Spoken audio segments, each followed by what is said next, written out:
அனைவருக்கும் வணக்கம். இந்த வீடியோவில் நம்ம 2ஆம் பருவத் தேர்வு 7ஆம் வகுப்பு தொகுத்தறி மதிப்பீடு தமிழ் 2023க்கான கேள்வித்தாள் மற்றும் அதற்குண்டான விடைகள். இது 60 மதிப்பெண் நமக்கு தெரியும். ஃபஸ்ட் எடுத்துன்னு 6 1 மதிப்பெண் கேள்விகள் கேட்டிருக்காங்க. அதை தேர்ந்தெடுத்து எழுதுக. அடுத்து ஒரு பொறுத்துக.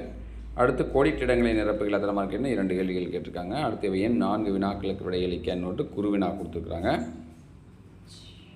அடுத்து எவையும் 2 வினாக்களுக்கு விடையளிக்கன்னு போட்டு சிறுவினா. அடுத்து மனப்பாட பகுதியில் கொடுத்து எழுத சொல்லியிருக்காங்க.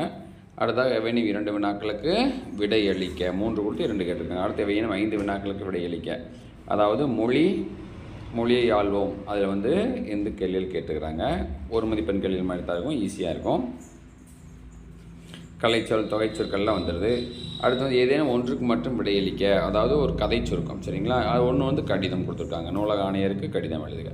அடுத்து ஏதேனும் ஒன்று மட்டும் விடையளிக்கணுட்டு ஒரு கட்டுரை ஒன்று எழுத சொல்லியிருக்காங்க. அடுத்து 2 கட்டுரை, பயணங்கள் பலவகை எங்கள் ஊரில் பாருங்கள் விடைகள் ஆரம்பிக்குது. அடுத்து 6 1 மதிப்பெண் கேள்விக்கான விடைகள் கடல், விளக்கில்லாத, படித்தல், கரைந்து உண்ணும், எழுத்தாணி சோம்பல், பொறுத்துக. பாருங்கள் எரான அடிமரம், எரிச்சொல் சோறு, களை நீங்கது வயல், முகிழ்னா மேகம். அடுத்து கோட்டங்கள்.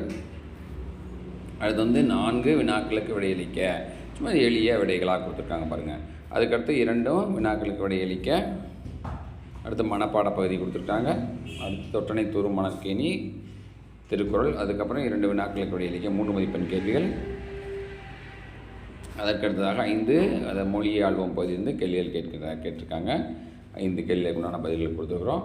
அடுத்து ஒன்றுக்கு மட்டும் விடையளிக்க 33. ஏதேனும் கதை மாந்தர்கள் கதையை பற்றி கொடுத்துருக்காங்க. அடுத்தா கடிதம், சரிங்களா? பெறுநர், அனுப்புனர், பெறுநர், விழித்தல், பொருள், செய்தி. அடுத்து பயணங்கள் பலவிதை கட்டுரை. அடுத்து எங்கள் ஊருக்கு உண்டான கட்டுரை. நீங்கள் கட்டுரை நோட்டு எழுதிப்பீங்க, அதை பார்த்து தெரிந்து கொள்ளுங்கள்.